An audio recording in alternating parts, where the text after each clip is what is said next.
Ассалаумалейкум, қадірменді қонақтар, бағдарламамызға қош келіпсіздер. Бүгінде ауылға бара қалсаңыз, жергілікті халықтың ауыз суды көршінің үйінен, бұлақтан, құдықтан тартып ішетінін білесіздер. Кейбір жерлерде ғана тәулігіне 1-2 сағатқа ғана орталықтан су жіберіледі. Естеріңізде болса, осы кедергілердің барлығын жою үшін кезінде үкімет ауыз су бағдарламасын іске қосты. Бүгінде Ақбұлақ бағдарламасы жұмыс істеп жатыр. Дәл қазіргі таңда бөлінген қаржы 500 миллиардқа таяп қалды. Бірақ өкінішке орай сол қаржының жемісін көріп, ауыз суға қол жеткен ауылдардың саны шамалы ғана.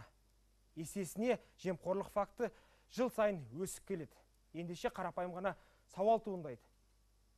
Ауылдағы ағайынға ауыз суды, таза ауыз суды жеткізу үшін не істеу қажет? Тағы да 500 миллиард теңге үстінен бөлуіміз қажет пе? Әлде сол миллиардтарды бөлгеннен кейін қадағалайтын, жұмыс ететін жүйенің жұмыс істеу принциптерін өзгерту қажет пе? Сан сауалға осындай жауап іздемес бұрын мына бір сюжетке кезек берсек.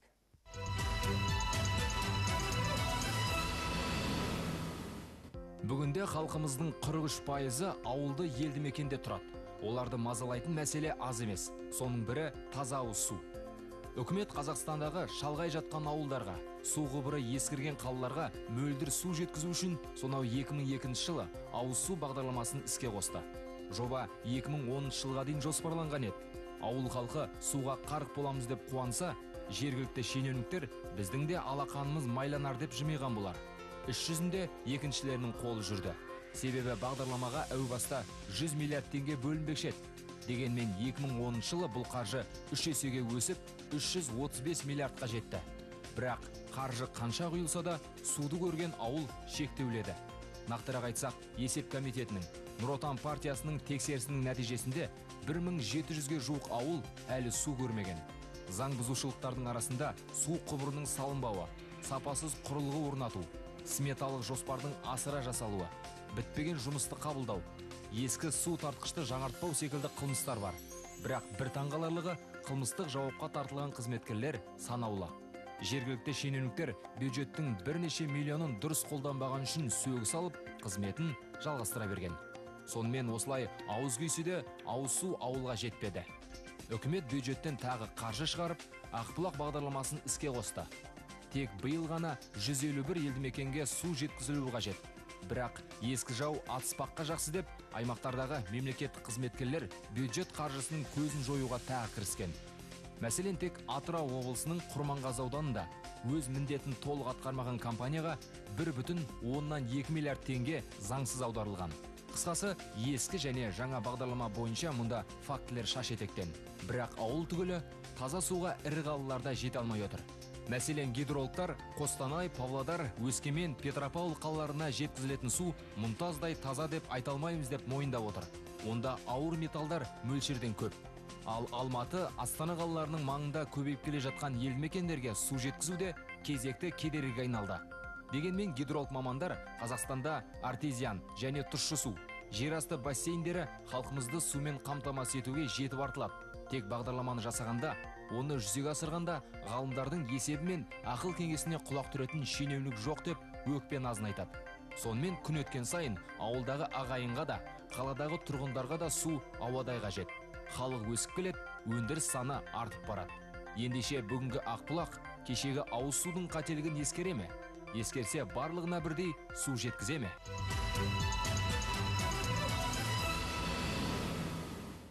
Нұрбек мырза, алғашқы сауал өзіңізге. 2013 жылдан бастап ауылдағы ағайынға ауыз су жеткізу міндетін Ауыл шаруашылығы министрлігінен өңірлік даму министрлігіне берді.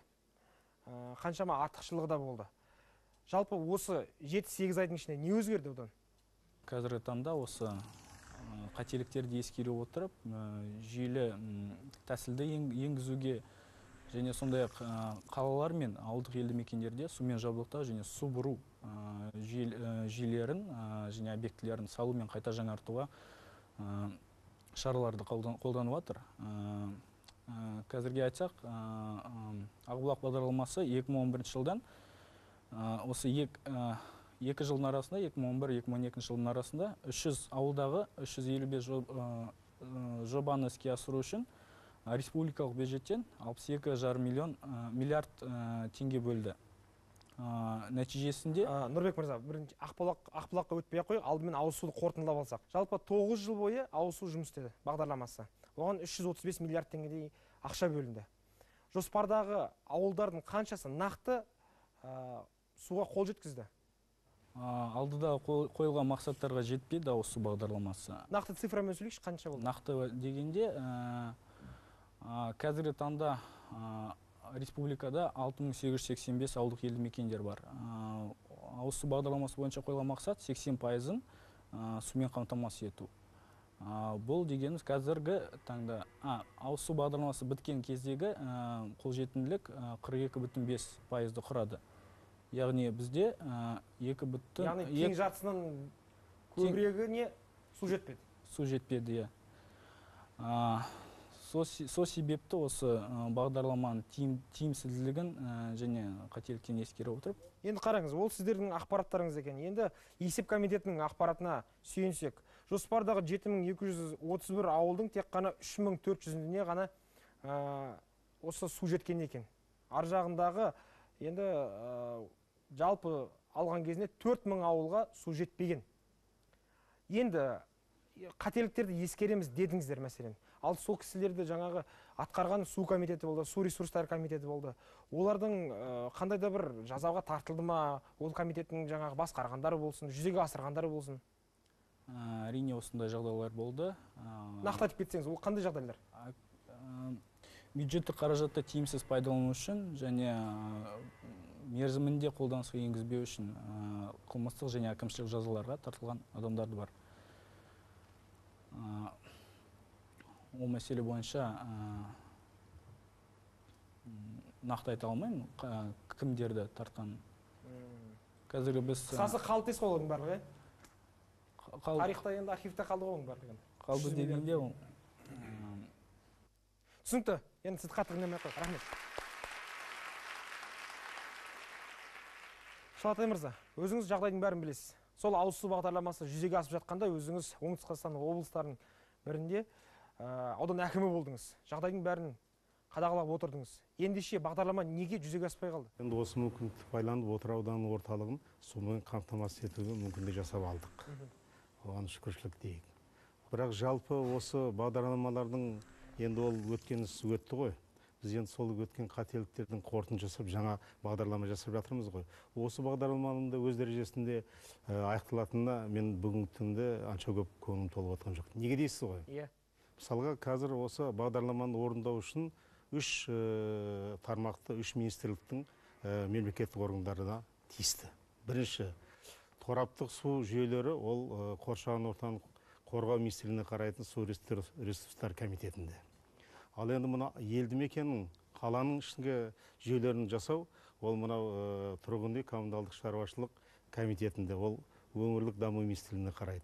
Ал енді осы екеуінде атқаратын жұмыстың негізі, бастауы, ол су болса, ол гидрогеологиялық жұмыстар, ол мынау индустрия және жаңа технология министрлігінде. Қазақта бір сөз бар, ұлағат.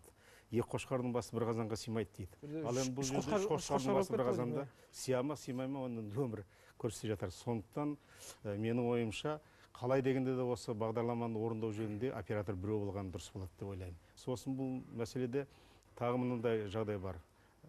Қазір мысалға мен жақсы білетін Оңтүстік Қазақстан облысында 900-дай астам елді мекен бар. Соның 618-іне бүгінгі таңда сумен қамтамасыз етілді дейді. Бұл енді жиі халық орналасқан ел ғой. Шалатай мырза, кешірім сұрайын. Енді 600 деген қамтамасыз етілді деген орталықтан қосылғандары ма, жоқ әлде сол жердегі су бұрқақ бар, су тартқышы бар, солай ма? Оның әрқайсысы әртүрлі. Біреулері орталықтан қосылған, кейбіреулері сол әрқайсысы ауданның өзі бір 10-15 километр жерден тартқандар бар. Мысалға, мен әңгіме жасап отқан, мен басқарған Отыр ауданында су негізі аудан орталығынан 7 километр жерден тарттық су торабын. Енді сол 618 елді мекен бұл жалпы 70%-ның ол жағы болады. Бірақ сол қағазда бар болғанмен 618 толыққанды сумен қамтамасыз етіп отыр деп айтуға аузым бармайды. Неге десеңіз, кеше ғана осы біз елді аралап қайттық. Сол Отыр ауданының кездесу болған кезде маған өтініш айтып, неге десеңіз, біз ол кезде тек қана аудан орталығы шәуілдір ғана тартқанбыз ғой. Енді қазір қасындағы судың тармағы, ана барлықтарыңыз білесіздер, мынау қожана Түркістандағы Қожа Ахмет Яссауидің ұстазы болған Арсынбап жатқан жер, сол жерге шейін суды алып келген бүгінгі таңда. Егер де бұл мәселе шешілмесе, толыққанды ол жерде ауызсумен қамтамасыз етілмей тұрады. Ал бұл мәселе тек қана бір ауданда емес, Қазақстанда көп аудандарда бар болу керек. Сондықтан менің негізгі ойым, қалай дегенде де қай жерде жұмысты бастап, қай жерде аяқтау үшін, бір ырғақты жұмыс жасау үшін, бір жүйелі жұмыс жасау үшін, оның барлығы бір операторға берілген дұрыс. Түсінікті. Рахмет. Есенбай мырза, өзіңізде енді сол ауыз су бағдарламасы жүзеге асып жатқанда аудан әкімі болдыңыз Ақмола облысында. Мен бірақ әліге дейін өзім сұрағыма жауап тапқан жоқпын. Бұл бағдарламаның жүзеге аспай қалуының негізгі себебі неде? Сол бір жемқорлық деп қысқа қайыра салу керек пе? Бұл бағдарлама толығымен іске аспады. Оның ең басты кемшіліктері үш мәселеде. Қандай? Біріншісі, мынау жобалық, сметалық жоспарлардың нақты нормативтік түрде дайындалмадында. Неге дейсіз ғой? Ол дегеніңіз көп жағдайда жаңағы жобаны жасайтын институттар, мысалы толыққанды бұрынғыдай мамандармен толық қамтылмаған болады. Сол себепті көптеген жобалар сол ескі баяғы болған жобалардың нұсқасымен кетіп қойды. Соның арқасында іске аспай қалды. Ол бір. Екіншісі, мысалға осы жобалардың көпшілігі қысқа мерзімге жасалып, бір бағытта ғана жасалған болды. Ол қалай? Мысалы, су құбырлары жасалды да, ал су көзін алатын жерлер қалып қойды. Ол ескерілмеген. Ол ескерілмеген. Ал кейбір жерлерде су көздері ескерілгенде, су құбырлары жаңартылмай ескерілмеген. Былайша айтқанда, су бар да, бір жағынан жоқ та. Ол екінші мәселе. Үшінші мәселе, мынау мамандандырылған су құбырларын орнатушылар, жасайтындар аздығынан, соның жоқтығынан болып табылды. Көбінесе жергілікті жерлерде, ауылдарда, тіпті ауданның басшыларының өзінде бастарында, мысалға сол құбырларды жасаған ұжымдардан соны қабылдау ауылдың өзі мамандардың жоқтығынан жаңағыдай түйткілді мәселелерге әкеліп отырды. Яғни қабылдап алушы мемлекеттік комиссияның өзі құзыреті жетпеген дейсіз ғой? Құзыреті жеткен, бірақ мамандардың жоқтығынан сондай сапалы түрде алуға мәжбүр болған, кәсіби түрде. Ол үшінші мәселе. Төртінші мәселе, сол алынған құбырлардың өзін әрмен қарай қолдану мәселесінде ол да ескерілмеген. Ол да ескерілмей қалған. Сол себепті бұлай түйінде келгенде комплекстік түрде жасалмаған дүние болып шықты. Түсінікті. Рахмет. Берік мырза, енді өзіңіз кезінде бір емес екі қалам басқардыңыз. Өзіңіз саясаттанушысыз. Мұндай бағдарлама бізде үкімет тарапынан енді 200-ге жуық шығар. Бірақ халыққа және де ауылдағы ағайынға тікелей қатысты болған бағдарламаның бірі осы еді. Енді бұны алдағы уақытта осы бағдарламалардың кемшіліктерінің барлығын ескере отырып, жаңасын жүзеге асырамыз дейді. Сол бір қателіктердің қайталанбайтығына кепілдік бар ма? Мен ойлаймын, ең бастысы ол бір жүйелі түрде кешенді осы бағдарламаны іске асыратын бір администратор, оператор болмауында. Кезінде ауыл шаруашылығы айналысты. Ауыл шаруашылығы негізгі жұмысы мақсаты бөлек. Бірақ оған ауылды мекендерді және сумен қамтамасыз ету елді мекендерді тапсырылған. Бүгінгі күні осыған байланысты үкіметте арнайы аймақтық саясат жүргізу бойынша арнайы министрлік бар. Министрі бірінші премьер-министрдің бірінші орынбасары деңгейінде. Мен ойлаймын, бұл дегеніміз осы елдің, аймақтардың дамуындағы ведомстволардың аралық бір координация болуында ең қажеттісі жаңа айтылған қателіктерді қайталамау үшін. Бағдарламалар болды, әрине бәрінде бұлай іске аспады деп айтпауға болмайды. Мысалға көптеген біраз жерлерде ауылды мекендерге сулар барды. Ең бастысы бүгінгі күнгі мәселе бұл елді мекендердің бәрінде де бұрын су болған. Көбісінде су болған. бірақ осы кезінде өзіміздің азаматтардың мынау кезіндегі өтпелі кезең қиында су құбырында өзіміз құрттық, бағанда да өзіміз құрттық. Қазір көп жерде қалпына келтіру, немесе ащы суды тұщыға айналдырып, елге сапалы су жеткізу. Сондықтан осы мәселелерді жергілікті билікпен бірігіп отырып, жаңағындай ғылыми қолдаумен арнайы мемлекеттік орган айналысса, мен ойлаймын, кепілдік толық болады. Түсінікті, рахмет. Мұсағали мырза, мен мына жерде бағдарламаға дайындалғанда біраз фактілерді қарап отырдым. Шында таң қаласың. Су жоқ жерге құбыр тартады да, кейінен қараса ол жердің астында да үстінде де су болмайды. Немесе суды тұщыландыратын үлкен бір қондырғыны орнатады, ол бірнеше миллион теңге тұрады. Кейінен барып қараса, ол тек қана жаңағы өзендерді ғана тұщыландыратын қондырғы болып есептелінеді. Сөйтсек, ол кішкене ғана бір ауылдарға арналмаған болып шығады. Мұның бәрін ғалымдар, гидролог ғалымдар бір ғана нәрсемен түсіндіреді. Бағдарлама жасалғанда, ол жүзеге асқанда, ғалымдардың ақыл кеңесіне ешкім де құлақ аспаған дейді. Осы рас па? Растың дәлелдігі ғой, жаңа миллиардтаған, жүздеген миллиардтың ақшасының жоқтығы. Бүгінде қазіргі Ақбұлақтың да әдемі бітетіне мен мысалға өзім сенбеймін.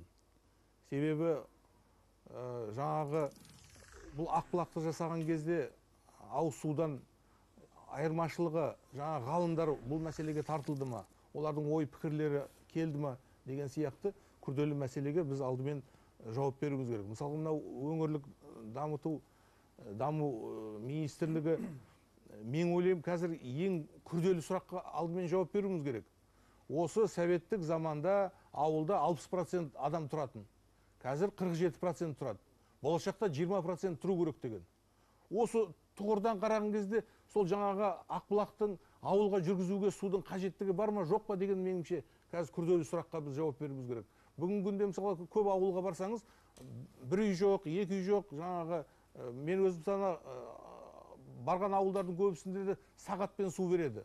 Ертең жарты ауыл көшіп кеткеннен кейін ол құбырдың қажеті бар ма, жоқ па демейше, мына өңірлік дамуға жаңағы мамандарды пайдаланып, сол өңірді дамытудың қажеттігі бар ма? Сол құбырларды жүргізудің қажеттігі бар ма? Енді Мұсағали мырза, Ақбұлақ бағдарламасын қарасақ 950 миллиард теңге бөлім қойған. 2020 жылға. Ол жобалап алсақ, ертең 1 триллионға жақындап қалады ол. Мысалға 2020 жылға дейін инфляциясы бар, басқасы бар. Ақша бөлім қойды дейді, өңірлік даму министрлігі олардың барлығын жүзеге асыра беретін болады ғой ертең. Бұлар бағдарламаны қайтаран ақылға салып қайтаран көру керек қой. Кезінде дұрыс бөлінбеген шығар. Ақылды қоспаған шығар кейбір мамандар. Соның бәрін қазір қайта бұларға енді жаңадан қолдарына тиіп отыр ғой бұл билік. Жаңа өңірлік дамытудың тұрғысынан ауыз суды да шешу. Сондықтан меніңше бұлар қазір қайта бұл бағдарламаны қайтаран бір өзгерістер жасау. Нұрбек мырза, бізде енді жаңа бір ұғым шықты, болашағы жоқ ауылдар. Ертең оларға да шынында бірнеше миллион теңге бөлінеді, мәселен 100 миллион теңгеге құбыр салынады делік. Бәрін салып болғаннан кейін ол жерде жұмыс жоқ деп жаңағы халықтың жартысы көшіп бара жатса, ондай жерлерде не істейсіздер мәселен? Жоспарлағанда біз ең алдымен басымдылық принцип бойынша әкелінетін сумен қолданылатын ауылдарға суды жеткізу. Екіншіден, әлеуметтік экономикалық потенциалы жоғары және орта ауылдық елді мекендерге суды жеткізу. Кейін қарай біз ең бірінші осы ауылдарға жеткізсек, біз тиімді де ақшаны қаражатта пайдаланамыз. Және көрсеткіштерді де жақсы... Жоқ, сіз мен сұрағыма жауап берген жоқсыз. Егер болашағы жоқ ауылдар дегендердің қазір тізімі жасалып жатыр. Егер сіздер оның барлығын жасап қойсаңыздар, ертең ол жердің халық көшіп бара жатса, онда не істейсіздер? Соншама құбыр қайда қалады сонда? Бірнеше миллион теңге бөлінген. Оны біз жүйелі түрде шешуге тырысамыз да. Мысалы... Жүйелі деген ол қалай ол? Жүйелі түрде... Мен айтқым келгенім, біріншіден потенциалы жоғары ауылдық елді мекендерге суды жеткізу. Кейін ғана осы болашағы жоқ деген ауылдарға ойланасыздар ғой? Ойланамыз. Абдырахман мырза, енді 3 экс-әкімнің әңгімесін тыңдадыңыз, жауаптарын тыңдадыңыз. Бүгінгі жұмыс істеп жатқан жалғыз студиямыздағы әкім өзіңізсіз. Сіздерде кезінде ауыз су қалай жұмыс істеді? Нәтижесі қалай болды? Ал бүгінгі Ақбұлақ бағдарламасы қалай жұмыс істеп жатыр? Нәтиже бар ма? нәтиже бар. Енді мен ең әуелі Қарағанды облысы бойынша айтатын болсам, Қарағанды облысында ауызсу бағдарламасы бойынша 320 жоба болған. Сол 320 жобаның 250-і жүзеге асқан. Қалған жобалар бойынша жаңа айтылғандай, мынау Ақбұлақ бағдарламасына көшіп, сол арқылы нақтылау жұмыстары жүріп жатыр. Енді өзімнің Жаңарқа ауданы бойынша айтатын болсақ, Жаңарқа ауданында 34 елді мекен бар, 12 ауылдық округтер бар және 2 кент бар. Міне осылардың 9-ы толық орталықтандырылған ауызсумен қамтамасыз етілген, қалғандары жаңағы айтылып жатқан әртүрлі көздерден құдықпен, басқадай сағатпен емес, барлығы сумен қамтамасыз етілген. Осы бағдарламада да талап қойылған, егер соны қарайтын болсақ. Қандай талап? Ең әуелі, мысалы, аудан орталығы сумен қамтамасыз етілу керек. Одан кейін 2000-ға, 1,5 мыңға дейін халқы бар, халық су қамтамасыз етілу керек. Одан кейін 100-ге дейін халқы бар деген сияқты. То есть, орысша айтқанда приоритет, а былай айтқанда соларға басымдық беріледі. Басымдық беріледі. Оны қарау керек.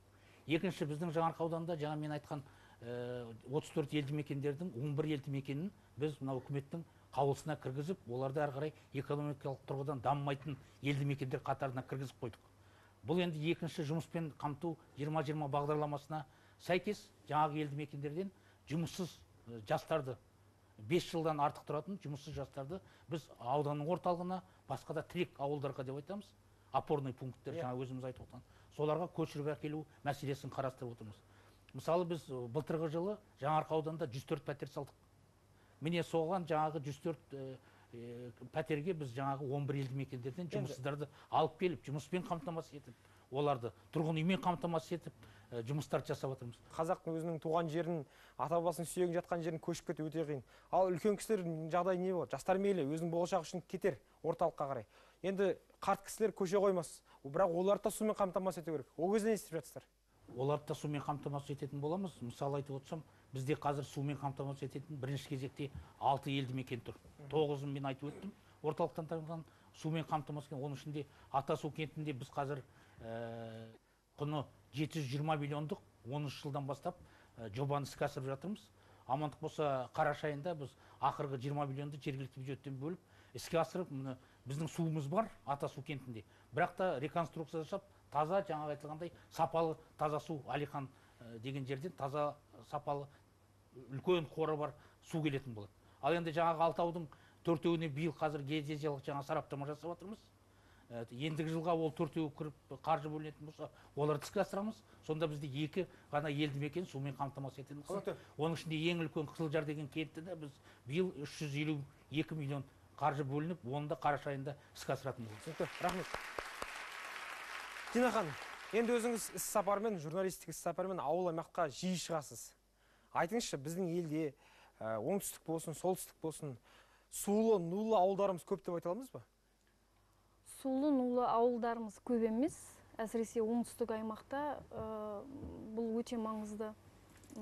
Жалпы қазақ судың да сұрауы бар деген сөзді бекер айтпаған, текке айтпаған. Оның маңызын дәл бүгінгі күні түсініп жатырмыз. Өйткені 900 миллион әлемде халық суға тапшы екен. Біздің өзімізде 40-қа жуық елді мекендердің 40-қа жуық пайызы ауыз су зардабын тартып отыр. Және халқымыздың саны жылдан жылға артып келеді. Әлем халқының да саны жылдан жылға артып келеді. Ертең 50-ші жылдарға қарай 9 миллиардқа жетеміз деген болжам бар. Ауыз судың өзі соңғы 60 жылда 8 есе өскен екен. Ауыз суға деген сұраныс. Осыдан бірнеше жыл бұрын 515 миллиард теңге егер бюджеттен бөлінсе, бәрін қатырамыз деді. Сол ақша бөлінді, бірақ қатырылған ештеңе жоқ. Неге бізде, жаңағы ағамыз, үлкен ағаларымыз айтып жатыр, смета неге дұрыс жасалмайды? Неге жаңағы билік бар, ғалымдарымыз бар, министрліктер бар, ауыл шаруашылық министрлігі, индустрия министрлігі, барлығы бірігіп отырып, осы мәселені сол кезден бастап бірігіп шешпеді. Барлық мәселе соны тек қана жемқорлыққа келіп тіреле ме? Әрине, жемқорлыққа тіреледі. Бірінші немқұрайлылық. Егер әрбір шенеунік осы іске өзінің үйіне келетін су қалай, өзі қалай үнемдейді солай қараса, бұл мәселе басқаша шешілер еді. Жақында Гранд Астанада тұрам, осыдан 2 ай бұрын бір күн су болмағанда біз қалай безіп кеттік. Бүткіл 6 сол жердегі тұрғын үй кешені, әрбір тамшыны үйде отырып мен өзім бағаладым. Үнемдедім. Солай егер біздің халқымыз осы бастан бағалайтын болса, жауапкершілікпен қарайтын болса, шенеуніктеріміз бұл мәселе баяғыдағы шешілім табар ма еді. Түсінікті, рахмет. Сұңғат мырза, не дейсіз? Енді су мәселесі деген біздің қазақ халқының тағдырында өте көнеден келе жатқан, мыңжылдықтардан бері бар проблема. Осы проблеманы ең бір шешімін тапқан кезі, менің ойымша, Совет үкіметінің заманы болады. Негізгі әдіс құрылымды дұрыс құрды. Мысалы, су шаруашылығы деген атақты министрлік болды. Барлық қаржы сол министрліктің аясында ауылға жетіп жататын. Ауылдың өміріне, мысалы айтқанда, тигізген оның... Яғни бір орталықтан басқарылды, бір орталықтан қаржыландырылды. Бір орталықтан қаржыландырылды. Су мәселесімен судың мамандары айналысты. Судың мамандары. Мысалы, мен өзім Шығыс Қазақстан облысы Зайсан ауданында суландыру жүйесі басқармасы деген бір жеке бір басқарма болған ауданда. Онда қанша адам еңбек ететін? Қазір бір адам таба алмайсыз ауданға барсаңыз. Өйткені система құрып кетті. Маман жоқ. Жаңа қарындас айтып отыр, бірінші жемқорлық деді. Бірінші жемқорлық емес, бірінші біліксіздіктен осының бәрі туындайды. Адам білікті болса жемқорлыққа да жол бермейді. Жоқ, енді сол жаңағы кеңес замандағы білікті мамандардың бәрі сонда қайда қалды сонда? Солардың бәрін жүзеге асырған. 20 жыл уақыт өтіп кетті. Ол салада көбінесе өзі орыс халық істейтін. Яғни көшіп кетті дейсіз ғой? Біраз көшіп кетті, біраз қартайып нетіп кетті. Қазір маман жоқ, мысалы айтқанда. Бұрын әрбір совхозда бір главный гидротехник деген мамандық болатын. Айналасында гидротехниктер болатын, мысалы. Қазір бір адам таба аласыз ба? Бір адам жоқ. Рахмет. Құрметті қонақтар, біз қашанда әр тақырыбымызды көтерген сайын осы ғаламтордағы халықтың да пікірін сұраймыз. Енді ауылдарыңызға ауыз су жетті деп бізде сұрап көрдік. Ғаламторда енді біздің біраз ауылдарымыз енді ғаламторға тікелей қосылған. Олар былай жауап берді. Сонымен, ауылыңызға ауыз су жеткен бе деген сауалға ғаламтордағы қауым былайша жауап берді. Я жеткен деген жауапқа 54%, жоқ жетпегенге 30% және де су тарту жұмыстары жүргізіліп жатыр дегенге 14% екен. Нұрбек мырза, халық былайша жауап берді. Енді сіздің көңіліңіз тола ма 50%-ға, 54%-ға? Әрине бұл толмайды. Бізде 20 жылға дейін 80%-ға дейін көзделіп тұр. Жоқ, 2013 жылдың жағдайы ғой енді. Енді 2013 жылда, мысалы, қазір 2013 жылы республикалық бюджеттен 34,4 миллиард теңге бөлінді 168 жобаны іске асыруға. Нәтижесінде біз 125 жобаны іске қолданысқа енгізуді көздеп отырмыз. Жалпы республика бойынша 1,7 мың километр су құбыр желілерін салуға және 1,6 мың километр су құбыр желілерін қайта жаңартуға жоспарланып тұр.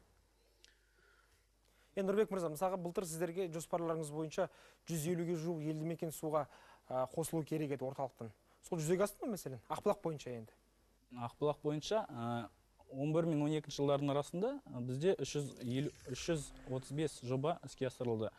Ол нақты 300 жоба деген ол ауыл ма? Ол қалай? Жоба дегені, мысалы бір ауылға бірнеше жоба болуы мүмкін. Кентішілік, сосын құрылғылар, су тазарту құрылғыларын салу. Сондай. Нәтижесінде біз осы 335 жобаның 223-ін қолданысқа енгіздік. Қалғандары? Қалғандары көшпелі, бірақ та бізде қазірде бар қолданысқа енгізілмеген жобалар. Бұлардың негізгі себептері бұл жергілікті атқарушы органдардан мерзімінде қоса қаражат бөлу. Біз республикалық бюджеттен 90%-ын бөлеміз. Жергілікті атқарушы органдар өз тараптарынан 10%-ын бөледі. Сол себепті... Сол 10%-ға тіреліп тұрмасаңыз, жаңа бүкіл ақшаны жүзеге аспайған мәселелердің барлығы? Көбісі 90%-ы осы мәселеге тіреліп тұр. Түсінікті, рахмет. Мұсағали мырза. Қосайын. Жаңағы диаграмма бойынша, егер жемқорлыққа салсақ, 14% барады да 30%-ке қосылып кетеді. Сонда міне 44 болады, ана 54 болып қалады. Сондықтан ана 14%-дің өзінің тағдыры қалай болады деген сұраққа, ауыз су сияқты жаңағы мынау Ақбұлағымызда сондай қаңырап қалмай ма деген өте күрделі сұрақ. Мұсағали мырза, мына жерде нақты енді бір мынандай сұрақ туындап жатыр.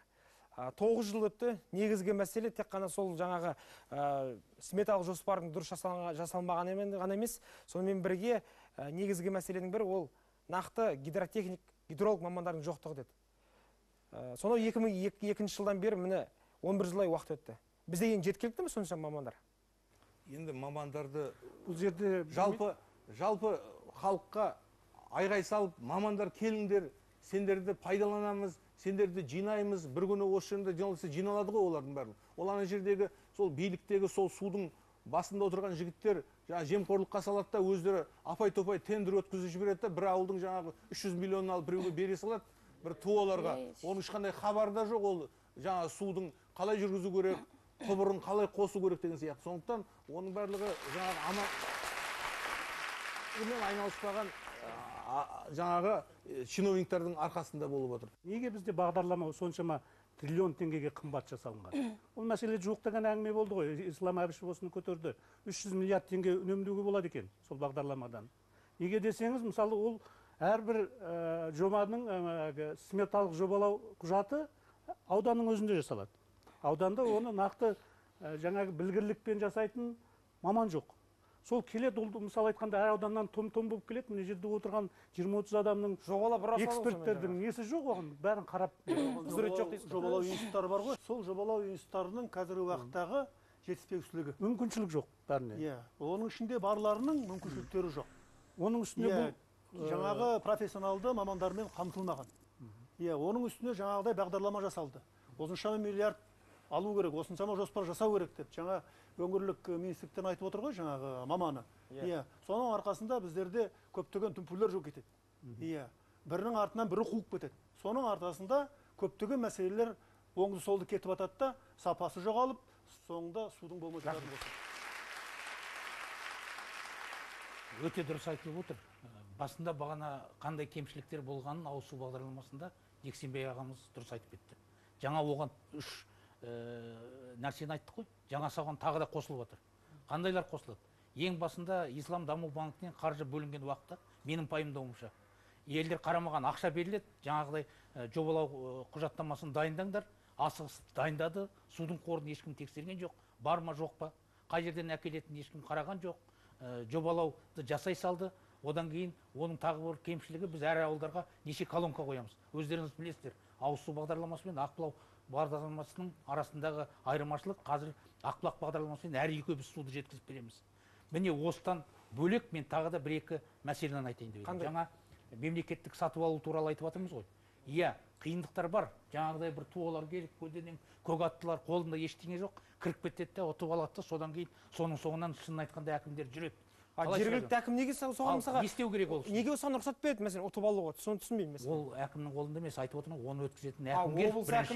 Жоқ, әкімгер, ол әкімгер бізге де біздің бөлімдеріміз болуы мүмкін, облыстық управление болуы мүмкін, басқарма. Бірақ та соны қойғанда енді қазір менің ойымша қатты талаптар қойылу керек. Оның жаңағыдай мамандары болу керек. Оның жаңағы тиісті техникалары болу керек деген сияқты қатты талаптарды қоятын болса. Оның 10 жылдық, 5 жылдық тәжірибесі болу керек. Солар болмайтын болса, оларды өткізбей тастау керек. Енді бұл уақытта тағы да уақыттың бір қиындығы бар. Уақыт өтіп жатады. Бөлінген қаржыны игеру керек деген сияқты тағы да бір мәселе бар. Оның бәрінің шындығын айтуымыз керек. Берік мырза, айтыңызшы, қай бағдарламаны, үкіметтік бағдарламаны қарамасақ та, соңы әйтеуір осы жемқорлық дауға келіп тіреледі. Әсіресе осы қайсысы құрылысқа қатысты болса. Мәселен, Польшада үлкен-үлкен жаңағыдай қалаларда жаңағы құрылыстардың барлығын міндетті түрде тендер арқылы жүргізеді, ал аудандарда осы жаңағы Отырар болсын, жаңағы Ұлытау болсын, сондай деңгейдегі ауыл әкімдіктерінде немесе аудан әкімдіктерінде өздеріне әкімдікке қарасты құрылыс компаниялар бар екен. Солар ғана жүзеге асырады, солар ғана барлығына жауап береді. Бәлкім сондай жүйеге өту керек шығар. Мемлекеттік сату біздің заң бойынша ешкімді шектеуге болмайды. Әйтпесе ондай мәселе жергілікті жаңағы жігіттер қолынан келетін, соны іске асырса, ертең олар өз жауапкершілігімен атқарады. Елге ертең тек қана әкім емес, басқа құқықты органдар емес, халықтың алдында ол ертең есеп береді. Ауылда тұрады олардың, көздеріне шұқиды ертең. Бірақ біріншіден енді көптеген ауылдарда ондай мекемелер жоқ. Бірақ сол ауылдан қасында ауылдың шыққан азаматтарда бар, бірақ шектеу оларда бізде болмайды. Бәрі де бірдей қатысу керек, кім жеңді, сол жеңді. Біз осы мәселеге келгенде жалпы ауыз су бағдарламасы болсын, көбінесе әрине кезінде бір үлкен бір науқашылыққа беріліп кеткен. Жаңа жемқорлық дейміз, енді көбінесе енді ол да бар шығар, дегенмен де жаңа ең басты себеп, жаңа бір пайымдасақ, ол орталық бір кешенді бағдарламаның болмауында, бүкіл бір науқандыққа берілмей науқаншылыққа шын мәнінде әрбір елді мекеннің жағдайын тексеріп жасайтын бағдарлама болғанда нәтиже көбірек болады. Оны науқан деп айта алмаймыз ғой, ол нақты бағдарлама. Науқаншылыққа айналып кеткен. Өйткені ол деген ақшаны бөлді ма, ал тезірек игеріңдер. Тарсылап жаңағы конкурс тендерлер өтіледі, жеңетінде жеңіп, содан кейін сол оны кешенді түрде дайындық жұмыстары жүргізілмеген деген ой туады. Нұреке, сіздің сөзіңізге мен бір ой тастағым келіп тұр. Мысалы, қай нәрсеге де бір өмірлік тәжірибеден қарау керек та. Егер де біздің осыдан 20 шақты жыл бұрын мемлекет болған кезіміздегі жағдайымыз, бүгінгі таңда қарапайым тілмен айтсақ, оның мен қызыңды үйлендірдің, міне үй болдың, бар. Е оған енші берместен, е оған көрпе-төсек берместен, е оған қаржы берместен, бар күн көр деп жіберсе қалай күн көріледі? Біздің алғашқы кезде мемлекет болып қалыптасқан кезімізде жағдайымыз тура сондай болды. Ал енді шүкіршілік, қазір 20 жылдан өтті, тәжірибе жинақтадық. Мына тендер дегенде сол кезде неге шықты? Себебі барлық жерде мекемелер болмады, аудандарда, кейбір облыстарда да мықты болмады. Сондықтан айту, қай жерден келсе де осыны істесін деген пиғылда сол саясат болды. Енді жақсы әңгіме айтып тұрсыз қазір сіз. Үлкен ғимараттарды, орталық ғимараттарды мүмкін тендермен өткізіп, ауылдық, аудандық, облыстық жерлердегі, мүмкін сол жергілікті жердегі өзінің мекемелеріне берсе дұрыс бола ма деген. Шынында ол ойда негіз бар. Соны іске асыруымыз керек. Мен мысалға мамандығым құрылысшы. Мен аудандағы құрылыс мекемесін басқарған жас кезімде, 30-дың аяқ кезінде. Сонда ауданның басшылары бағыт беріп, бағдар беріп отыратын. Әрине біз тікелей облысқа қараймыз. Негізгі материал техникалық облысын аламыз, негізгі қаржыны облысын аламыз. Бірақ заказчик аудан ғой. Сондықтан аудан не айтса, қалай бағдарласа бірлестіріп отырып жасайтынбыз. Ауданға не керек тығыз мәселелердің бәрін біз шешіп беріп отырдық. Сосын біз ары қарай жаңағы ертең кетіп қалам ғой демейсің ғой. Ертең ол жұмыс істемей қалса, анау салған ғимаратын сен соруда жүрсің ғой. Көзің көріп тұрасың, бетің күйеді. Ұялмайын деп өзің үшін сапал жасап отырасың. Сен сол елдің азаматысың, сол елде өмір сүріп жатсың, сол жерде халықпен бірге жүрсің. Шай ішуге де бірге барасың, отырмай, сен шәке мына істеген қалай болды десе, адам баласың ғой. Мешкей десе, намыстан қылатын қазақпыз ғой. Сондықтан негізгі сіздің айтқан Польшаны келтіргеніңіз, біздің енді жағдайымыз қазір жаман емес. Барлық аудандарда өзінің жеке кәсіпкерлер бар, жеке мекемелер бар. Сондықтан соған көшкеніміз дұрыс болады. Қарындастың айтып отырған сыбайлас жемқорлық дейтін бір негіз осы тендерде жатқан жасырын емес қой. Қазір халық оның бәрін біліп отыр. Халықтан ештеңені жасырамайсың. Түсінікті. Рахмет. Осы жерде мынандай бір мәселені көтерсек деген ой келіп тұр. Ол ірі қалалардың маңында пайда болып жатқан ауылдар. Алматыны еске алатын болсақ, ол Әйгерім, Дархан, кейіннен пайда болып жатқан Шаңарақ деген ауыл елді мекендер бар. Міне өздеріңіз білетін болсаңыздар, мына жерде Астананың маңында Қосшысы бар, Тайтөбесі бар, басқалары пайда болып жатыр. Енді негізгі мәселе бұл жерде жаңағы электр қуатымен жабдықтау және де осы су мәселесі. Сол жерлерде үй салып жатқан кісілермен сөйлессеңіз, әркім қолынан келгенше су тартып жатыр. Біреу мотормен, біреу кәдімгі құдықпен. Бұл мәселені қалай шешу керек деп ойлайсыздар? Жаңа сіз айтып отырсыз ғой, Алматының қасында, Астананың қасындағы ауылды мекендер жаңағы суға қолдары жетпей жатыр деп. Бұның бір себебі, мысалы Астананың маңайындағы ауылды мекендер, Талапкер, жаңағы Қоянды, тағы басқа ауылды мекендер бұрынғы уақытта ол бөлімшелер болған. Онда 50, 60, 70 үй ғана болған. Соның көлеміне қарай, о жерде су көлемінде солай тартылған болады. Сәйкесінше. Ал қазіргі уақытта Астананың іргесі болғаннан кейін олар қазір үлкен ауылды мекендерге, тіпті микрорайондарға айналып кетті. Солай деп айтуға болады. Ал су көздері бұрынғы қалпында қалды. Енді бұған не істеу керек? Бұған геологиялық зерттеу өткізу керек, мінекей министрлік. Алдын ала. Соның су көзін табу керек. Сол ауылды мекендердің алдындағы болашағын зерттеп, қанша халық болады арман қарай, соның бәрін зерттеп, соған су көзін тауып, сонан кейін ғана барып сметалық жаңағы құжаттарды дайындап, бұл жерге су әкелу керек. Бұл мәселе әлі шешілмеген. Осы мәселеге байланысты Қосшыға кезінде 4 миллиард теңге қарастырылған. Қосшыны дамытуға, соның ішінде жаңағы су апаруға, электр энергиясын апаруға. Бұл енді сол нәтиже бар ма? Сол қаржы игерілмей қалды. Неге десеңіз, біраз мен өзім толық зерттегем жоқ. Байқастасам, ол енді Қосшы Астана қаласы емес қой. Онда үлкен құрылыс мекемелері недері жоқ. Ауданға берсе, аудан игере алмайды екен. Сол күйі қалып қалды. Босыта мысалы айтқанда біздегі ұйымдардың жетіспеушілігін көрсетеді. Астана қарамағындағы ауылдар, Қосшы дейік, Талапкер дейік, осы ауылдарды кешенді жоспар бойынша бекітілген үкіметте қаулы бар. Және ол жоспар бойынша, мысалы Талапкер ауылы 2016 жылға жоспарланып. 16 жылға. Мысалы Қоянды ауылында биыл жұмыс басталды. Кейін келесі жылы жалғастырып аяқтауға. Геология разведка бар ма? Разведкалары жасалынып жатыр. Қазіргі кезде Ақбұлақ бағдарламасы. Жасалынбаса сіз қалай айта аласыз, 16 жыл су болады деп? Жасалынып жатыр. Біз тағы да біз халықты былайша алдап отырмыз ғой. Сіз тоқетерін айтыңыз. Геологиялық зерттеу өткізілді. Осыншама су бар, 16 жыл су болады деп нақты айтыңыз. Ал егер геологиялық разведка болмай, сіз қалай су болады деп айта аласыз? Ол жерде су зерттелген. Су зерттелген, оны қайта бағалау жұмыстары жүргізіліп жатыр. Біз біріншіден жұмысты бастау үшін құрылыс және қайта жаңарту бойынша. Біз біріншіден геология комитетінен уақытша қорытынды болмаса, уақытша қорытындыны бар болса, бекітілген геологиялық зерттеулерді аламыз. Жоқ болса? Жоқ болса, оны енді біз оны суы жоқ болмаса, бекітілмеген болса, кейінге қалдырамыз жаңағы іске асыруды жобаларды. Жоқ, Нұрбек мырза, қараңызшы, бұл тек қана Астана қаласы. Астана қаласында міне енді осы 800 мыңға халық жетпеді ме?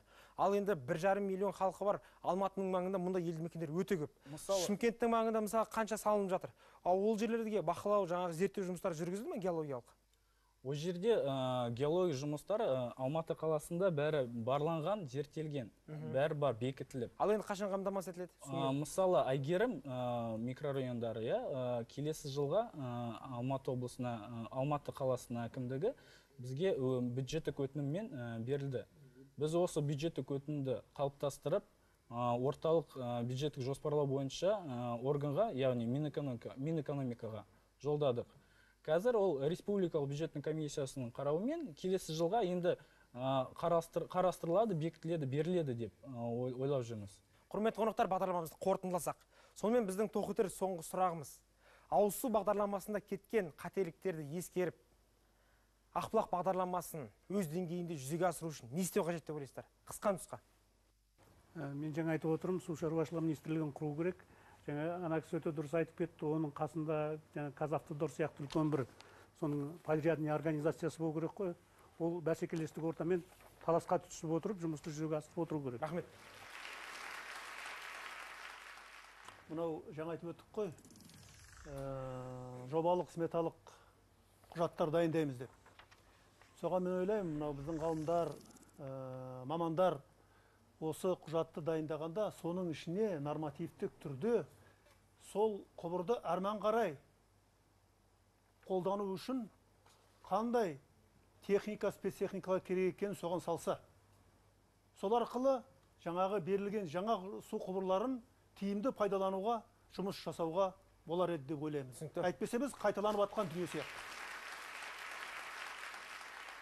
Енді біраз кемшіліктерді айттық. Әрине, болашаққа сеніммен қарау керек. Сол кемшіліктерді бағанадан бері айтылған орындайтын болсақ, әрине арнайы бір мекеме, бір оператор бұнымен айналысатын болса, біз құжаттарымызды бір жерге тапсыратын болсақ, бір есікті ашатын болсақ, әрине нұр үстіне нұр болатын еді. Рахмет. Мұсағали. Мен енді бағанағыны тағы да қайталаймын, азаматтық қоғамды күшейтуіміз керек. Жергілікті жерде өзін-өзі басқаруды күшейтуіміз керек. Сонда ғана жаңағы бақылау болып, біздің жаңағы берілген ақшаны дұрыс жаратып, ертеңінде сулы болып отыруымызға мүмкіндік туғызады. Рахмет. Билік тарапынан жаңа айтылған ең бастысы бұл жауапкершілік және кешенді үлкен жоспар. Барлық елді мекен шын мәнінде дамытатын, қамтитын үлкен кешенді жоспар. Халықтың арасынан әрине табандылық керек, талап керек. Ағаларымыз айтқандай, министрлік үкіметке бірыңғай операторды құру бойынша ұсынысты енгізді. Яғни басынан жобалау, барлық қателіктерді және ғылыми институттарды шақыртып экспертиза шығаруға. Нұрбек мырза, енді өзіңізге сұрақ. басқарма бастығы екенсіз, қол астыңызда бірнеше бөлім бар шығар, жұмыс істеп жатқан. Өзіңіз қанша ауылға барып көрдіңіз, су құбырларының жүріп жатқандығын? Қанша ауылға бардыңыз? Мен осы жақында Қарағанды облысына Абай ауданын барып келдім. Бір ауылға барып келдіңіз ғой? 3 ауылды қарадым. 3 ауылға? 3 ауылды. Жұмыс жүріп бара жатыр. Енді осы Қарағанды облысы тез бітіріп, оны октябрь, ноябрь айларында бітіреміз дейді. Енді 3 ауылға барсаңыз жақсы көрсеткішін. Рахмет. Кең байтақ жерге ие болса да, бір арық суға қол жеткізе алмай жүрген ауылдарымыз қаншама. Сансыз бағдарлама қабылдап, шексіз тендер өткізіп, сол бір ауылға су жеткізе алмаса, онда бұл үкіметпен жергілікті әкімге сын. Ендеше миллиардтарды тек бөліп қана қоймай, оларды қадағалап, бақылап, жемісін жергілікті халыққа көрсететін кез келді. Қысқасы, 1000 бос сөзден атқарылған бір іс артық. Келесі аптада кездескенше аман сау болыңыздар.